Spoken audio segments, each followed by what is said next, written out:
I know mind आपका बहुत ज़्यादा कंफ्यूजन में है। मार्केट में काफ़ी बड़े प्लेयर्स ऐसा भी बोल रहे हैं कि कट ऑफ 90 तक जा सकते हैं, इवन 95 तक जा सकता है। तो देखो, अब मैं आपको बहुत ही सॉलिड रीजंस बताऊंगा कि कट ऑफ क्यों इतना हाई नहीं जाएगा, कट ऑफ क्यों 85 के नीचे रहेगा, इवन कट ऑफ 80 तक भी टच हो सकता है। I tell you why.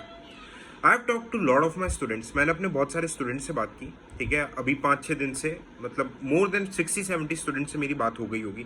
Daily 10-12 आप लोग, काफ़ी लोगों के मतलब बात हो रही है। इवन उन स्टूडेंट से भी बात हुई जिन लोगों ने लास्ट ईयर IFS का भी कट ऑफ निकाला, 100+ स्कोर किया था, 2023 जैसे पेपर में भी 100+ स्कोर किया था, ठीक है। मेरे साथ के ऐसे कलीग्स वगैरह हैं, ओके। एंड एक दो ऐसे जिनने इंटरव्यू भी दिया था, मल्टीपल मीन्स लिखा हुआ है।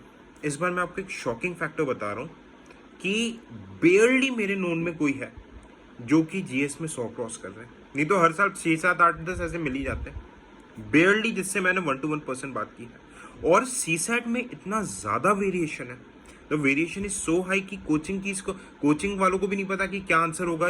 अब कोचिंग वालों में सिंक नहीं है, तो सोचो UPSC का कितना वेरिएशन होगा।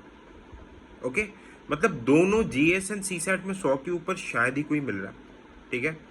तो अनसर्टेनिटी इतनी ज़्यादा है, तो अनसर्टेनिटी में मार्केट में लोग, नए टाइप के लोग आ रहे हैं, नई नई बातें कर रहे हैं। कोई बोल रहे हैं 90+ cut off. I know mental stress बहुत ज़्यादा बढ़ता जा रहा है। आपसे सब लोग बोल रहे हैं नहीं काम रहो, ठीक है, गलतियों से सीखो। बट देखो, ये ना सारी बोलने की बात है। आई कैन टोटली अंडरस्टैंड अभी आप लोगों की क्या फीलिंग चल रही है, ठीक है। बट अब हर साल जैसे 2023 जैसे टफेस्ट पेपर में भी आई हैव नोन जहाँ पे लोग 100+ स्कोर कर रहे थे, इस बार अच्छे अच्छे लोग भी 100 स्कोर नहीं कर पा रहे। तो ये एक बहुत बड़ा इंडिकेशन है कि कट ऑफ नीचे जाएगा। इवन जो रैशनल, मतलब आप देखो जिनने रैशनली पोल करवाया था, ठीक है, पोलिंग वगैरह करवाई थी, जैसे मतलब आप, अब मैं कोचिंग के किसी इंस्टीट्यूट्स का नाम नहीं लूंगा, आपको पता है, ठीक है। तो बड़े बड़े पोल, बड़े बड़े चंक में पोल में भी लोग 81-82 तक कट ऑफ बोल रहे हैं पोल के बेसिस पे। जो लोग बोल रहे हैं, देखो, जो एक्सपर्ट टीचर्स है वो है, वो अपने फील्ड के डोमेन एक्सपर्ट से टीचर्स, या टीचर्स लोग जो 20-20 साल से पढ़ा रहे हैं वो अपने डोमेन में बैठेंगे, और वो भी तो आराम से अच्छा स्कोर करेंगे। एंड जो एनालिसिस होती है, आराम से स्टूडियो में AC लगा रहता है, बढ़िया से ठंडा पानी वानी सब कुछ, जूस वूस मिलता रहता है, तब दिमाग इंटरनेट के साथ ईजी लगता है। एग्जाम हॉल में बैठ के देखो, एग्जाम हॉल में कैसी कंडीशन थी, गर्मी में नए pair type questions, 3 pair type questions छूट रहा है, लेंदी पेपर है, CSAT की अनसर्टेनिटी है। पता है, ऐसे में अच्छे से अच्छा धुरंधर भी सिली मिस्टेक्स करता है। एंड जो सबसे बड़ा एविडेंस अब जो 6-7 दिन बाद निकल के आ रहा है कि भाई लोगों की बैंड तो बजी हुई है। तो मेरी आप लोगों से विनती है, स्पेशली जो फर्स्ट सेकंड अटेम्प्टर्स हैं, जिन लोगों ने जीवन में सिर्फ फाउंडेशन कोर्स के आंसर राइटिंग नहीं किया है, आप आंसर राइटिंग, ऐसे एथिक्स, जो अनकन्वेंशनल सब्जेक्ट्स अभी तक नहीं पढ़ा है, वो पढ़ना स्टार्ट कर दो।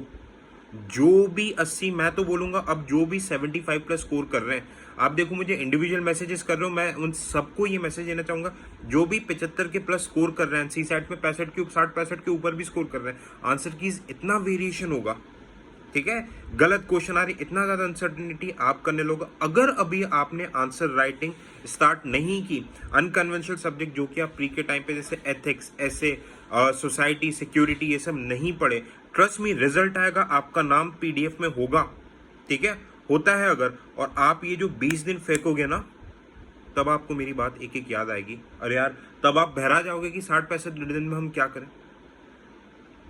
कहीं से भी करो, कहीं से भी मेंटरशिप लो, X कोचिंग, Y कोचिंग, खुद से कर लो, दोस्त के साथ कर लो, बट व्हाट आई वांट कि आप पढ़ना स्टार्ट करो।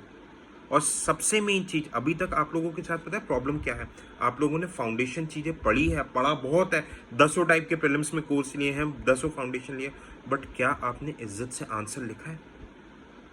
क्या आपको आंसर लिखना, आंसर छोड़ो, अभी क्या आप प्रॉपर वे में क्वेश्चंस को इंटरप्रेट कर पा रहे हो? क्या आपको डायरेक्टिव वर्ड्स में कैसे क्रिटिकली एनालाइज, इन सब के साथ आंसर चेंज हो रहा है, ये चीज आप लोगों को पता है? कैसे फ्रेम में, कैसे 7 मिनट के अंदर 10 मार्कर, 10 मिनट के अंदर 15 मार्कर लिखना है। Okay, do you know how to build the answers? तो दिस इज द टाइम। आपको क्या पता है कि ऐसे आपको आंसर बनाना सीखना, उसके बाद प्रैक्टिस भी करना। ऐसे का भी सेम, आपको पहले ऐसे लिखना सीखना, फिर लिखने की प्रैक्टिस भी करनी है। तो दोस्त, mains is all about management of knowledge. आपने कितना पढ़ा है डजेंट मैटर, आप उस कम टाइम में कैसे प्रेजेंट कर पा रहे हो। Answer writing is an art, आप उससे स्टार्ट करो। व्हाटएवर आप खुद लिखना स्टार्ट करो, दोस्त को चेक कराओ, किसी को भी ज्वाइन करो। इवन आप लोगों के लिए मैंने एक बहुत रीजनेबल रेट पे okay mains answer writing program launch किया जस्ट 1299, जहाँ पे जीएस 1 2 3 4 के लाइव आंसर्स राइटिंग में मतलब पूरे आंसर्स मैं लिख के दिखा रहा हूँ आपको। पूरे रिकॉर्डेड वीडियोस डले पड़े हैं, इवन दैट इंक्लूड्स ऐसे पिछले 8 से 10 साल के जो थीमेटिक रिपीटेटिव टॉपिक्स हैं, जिसका लिंक इस वीडियो के डिस्क्रिप्शन में मिल जाएगा। आप चाहो कहीं भी करो, डजेंट मैटर। पहले पर देखो जो आपको करवा रहा है उसकी क्रेडिबिलिटी क्या है, डेमो देखो एंड टाइम वेस्ट मत करो।